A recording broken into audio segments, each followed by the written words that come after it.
Pendientes de los BRICS, mirando, como siempre, a la actualidad geopolítica, llega además el momento del análisis. Pendientes de la situación en Oriente Medio después del cruce de amenazas entre Israel e Irán, con el foco puesto ya en las elecciones de Estados Unidos y también, por supuesto, mirando al conflicto en Ucrania después de estos ejercicios nucleares por parte de Rusia. Ya tenemos con nosotros a Aníbal González, experto en geopolítica, que está con nosotros una semana más. ¿Qué tal? Muy buenas, Aníbal. Muy buenas tardes. Buenas tardes, buenas noches, Sergio, para todos. Pues encantados de tenerte por aquí, Aníbal. Bueno, viendo cómo los conflictos geopolíticos siguen escalando después del ataque de Israel el pasado sábado, amenaza con más ataques y, por su parte, Irán dice también que amenaza con una respuesta aplastante por lo que sucedió hace apenas unos días. Te quiero preguntar por esta situación en Oriente Medio que tiene visos de seguir escalando aún más. Bueno, yo pienso que el señor Netanyahu está recibiendo mucha presión por parte, lógicamente, de su propio régimen. Inclusive hay una carta que envió el ministro de Defensa, Yoav Gallant.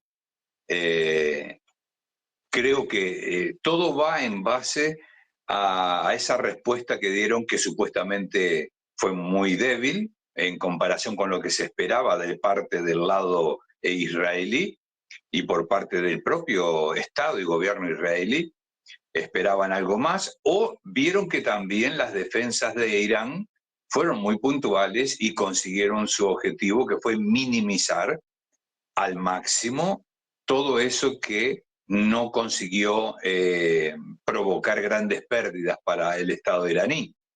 En cuanto a esa respuesta, por el caso de que Netanyahu ahora sale diciendo que separa el atentado contra su propiedad, donde se suponía que él estaría, que eso no estaba incluido. Él está buscando cualquier razón y motivo para poder volver otra vez a hacer lo mismo o tener en jaque constante a Irán y, lógicamente, a acompañar eso con Estados Unidos, que está en su propia revuelta.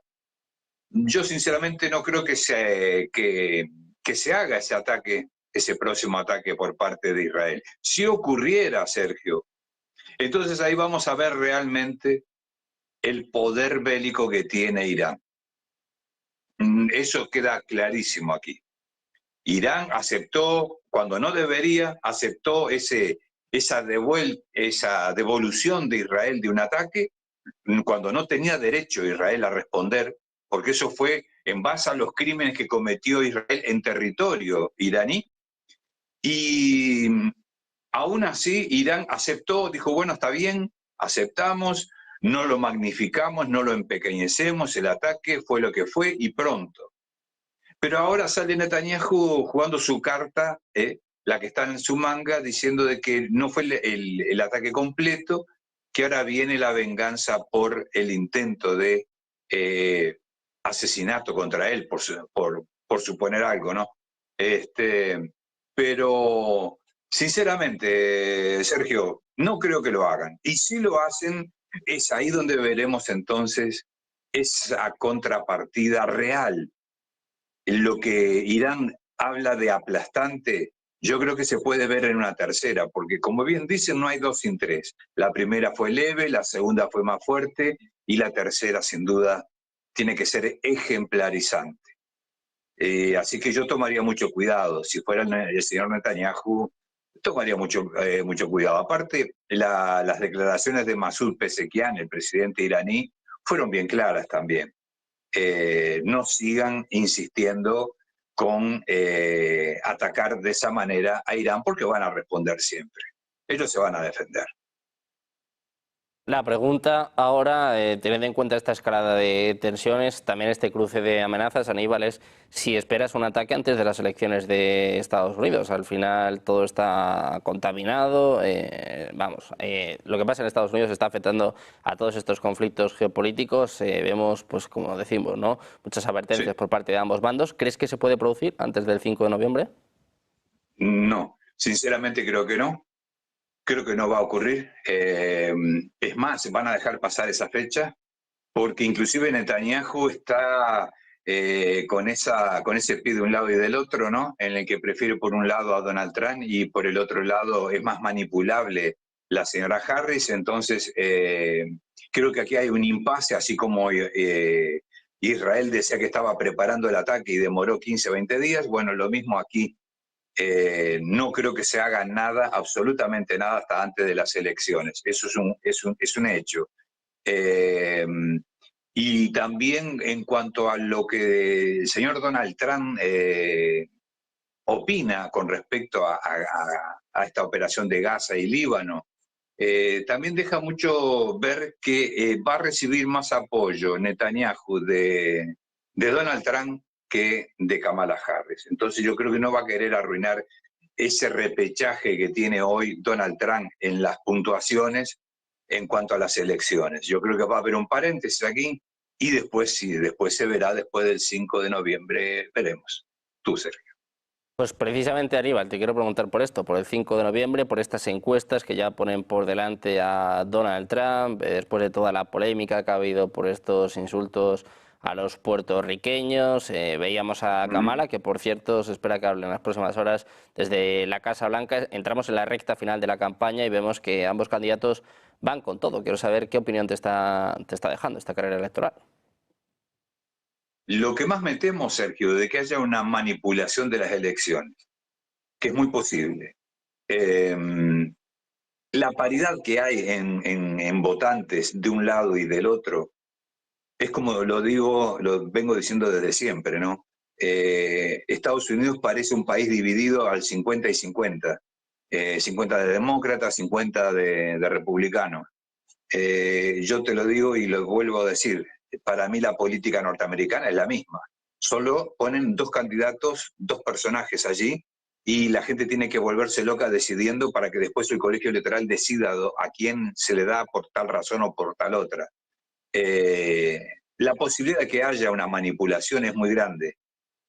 Estamos también, y no podemos dejar de ver esa letra chica en estas elecciones, también al borde de una posible guerra civil en Estados Unidos, porque no hay ninguna de las dos partes que vaya a aceptar el resultado de estas elecciones.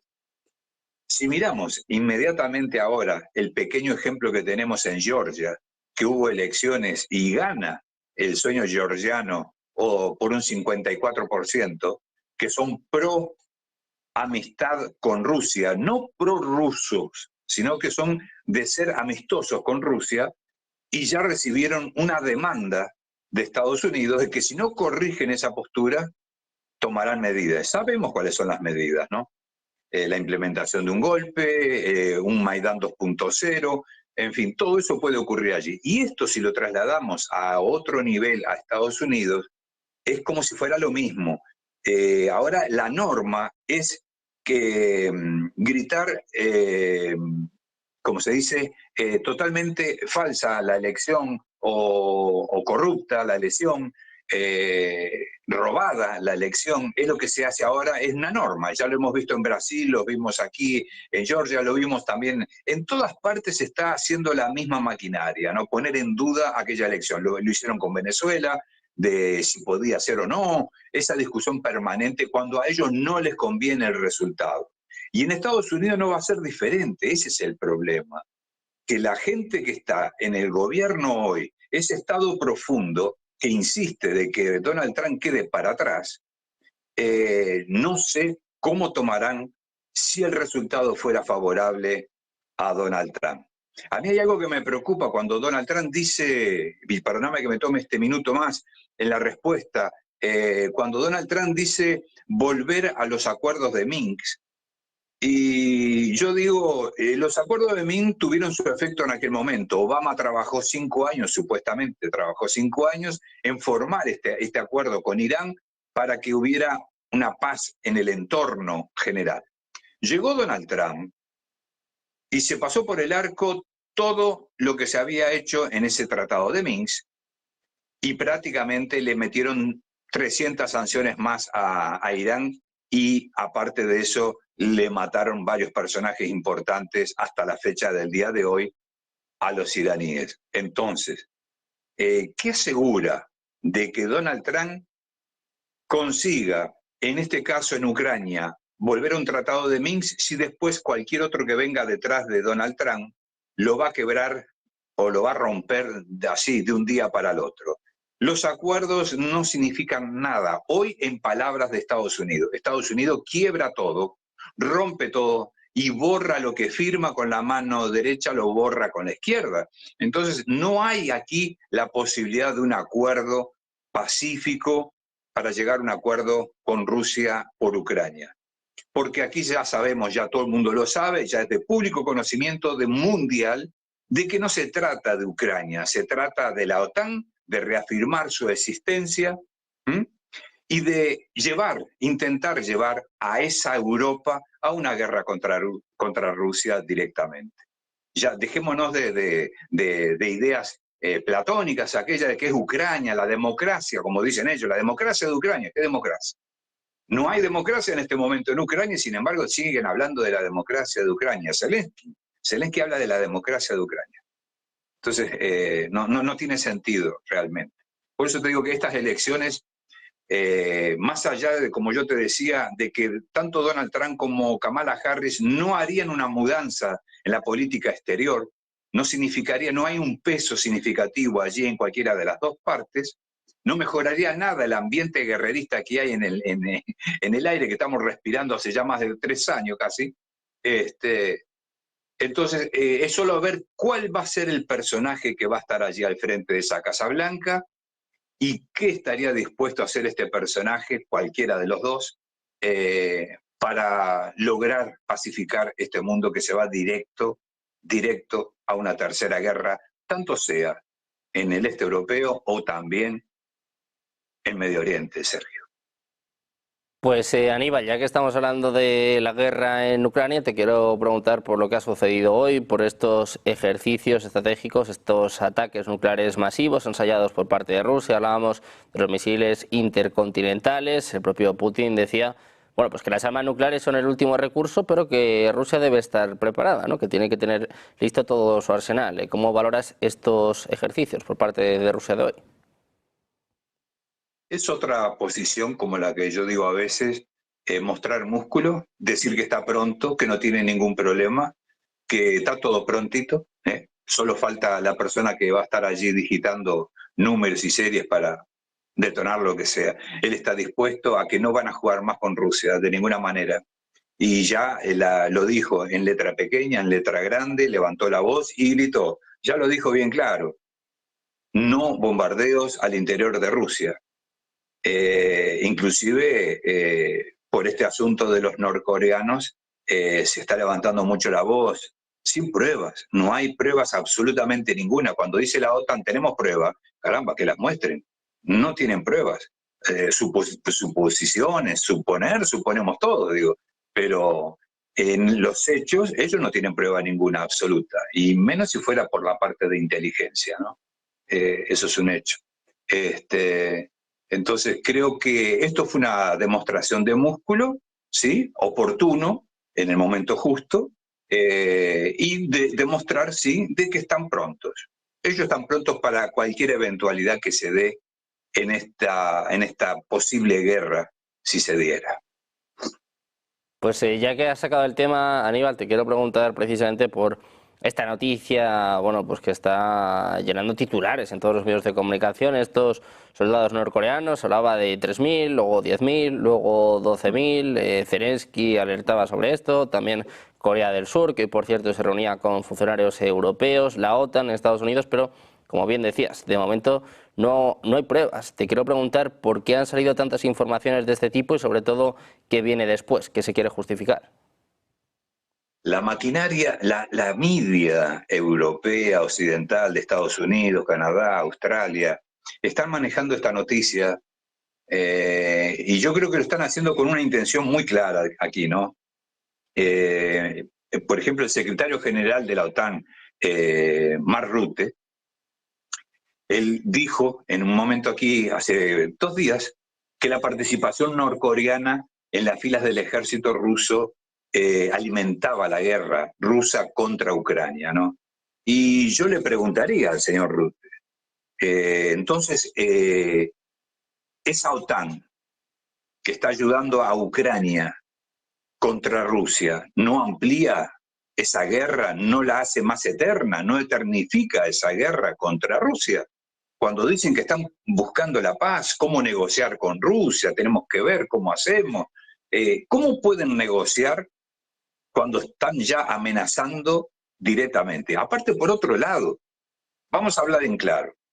Si Rusia tuviera la intención de traer tropas norcoreanas, no las tendría en territorio ucraniano.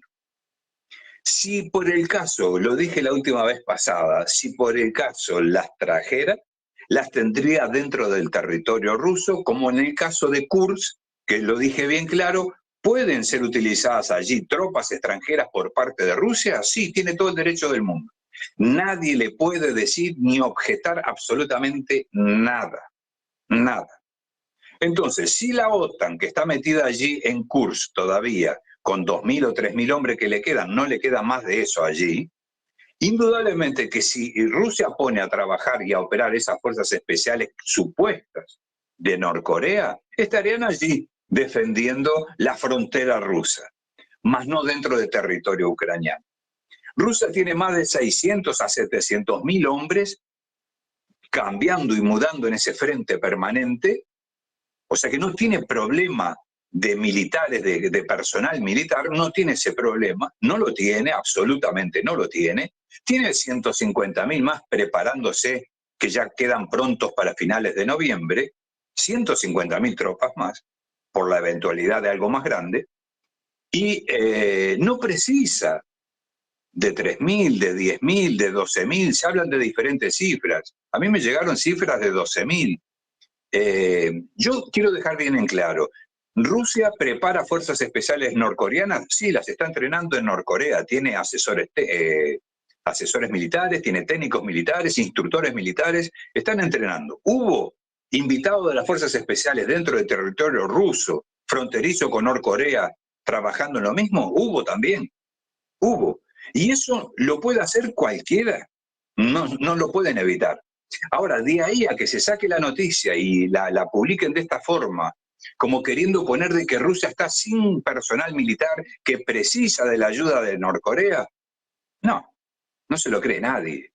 Esta es toda la intención de poder tener más razones, más motivos para poder decirle a Ucrania, liberamos ese ataque profundo dentro del territorio ruso. Cuando ese permiso es inexistente, porque va a ser siempre Estados Unidos el que cometa esos ataques. Eso está claro para todos, Sergio. Pues antes de terminar, Aníbal, te quiero preguntar precisamente por cómo está la situación en el campo de batalla. Llevamos mucho tiempo hablando, analizando cómo iba a afectar la llegada del invierno. Tenemos a Rusia avanzando sobre todo en el este de Ucrania, el foco puesto sobre todo en Donetsk. Parece que el punto estratégico en estos momentos es Prokrovsk. Se habla de que están incluso a unos 10 kilómetros. Están muy cerca, Sergio, muy cerca, y es un lugar clave, esencial, porque desde ahí ya no nadie detiene a Rusia hasta llegar al Dnieper, al río de Dnieper. Bombardearon un depósito de municiones en Odessa, ahora, hace unas horas, bombardearon un depósito en Odessa gigantesco, donde había mucha munición allí almacenada, y como lo vengo diciendo siempre, Sergio, en esta extensión de lo que hay. El invierno que llega favorece a Rusia, no favorece a Ucrania. Primero porque la energía mismo lleva a tener más fuerza contra Ucrania la falta de energía, ¿no? Entonces creo que el invierno indudablemente va a favorecer, siempre va a favorecer a Rusia, y más cuando es el que lleva la ofensiva aquí. Ya el ejército ucraniano sale disparando, Sergio. Esos jóvenes que están allí en el frente, jóvenes mal preparados, ancianos inclusive, algunos, tiran las armas y salen corriendo prácticamente. Son muy pocos los que quedan con sangre en el cuerpo, por decirlo de alguna manera, para enfrentar lo que se está viniendo. Ese frente está rápidamente avanzando, son en promedio de 7 a 10 kilómetros diarios lo que va consiguiendo Rusia, cuando antes demoraba 500 metros, era un día de trabajo para Rusia, 500 metros. era un trabajo enorme para llegar a 500 metros. Y hoy estamos hablando de kilómetros por semana. Entonces, creo que aquí ya están las cartas, ya están dadas. Rusia tiene todo ese poder en esa ofensiva y cuando tome esta ciudad clave en todo este proceso de Donetsk, del Donbass, por decirlo mejor, indudablemente ahí llega al punto que Ucrania ya no tiene cómo protegerse ni cómo defender absolutamente nada. O sea que hasta el río de Dnieper a Rusia no lo para nadie. Y eso es lo que va a suceder aquí, como yo te decía, si esto no termina para noviembre, si esto continúa, en el invierno viene la parte de la conquista de todo ese resto de territorio hasta el de Dnieper, donde no hay fuerza que les haga frente a Rusia, y, cuidado, Odessa. No nos olvidemos de Odessa. Pues muy pendientes de los avances de Rusia. Muchísimas gracias, Aníbal, por estar con nosotros una semana más. Un placer. Como siempre, muchas gracias. Gracias a ustedes, Sergio, como siempre, y buenas noches para todos.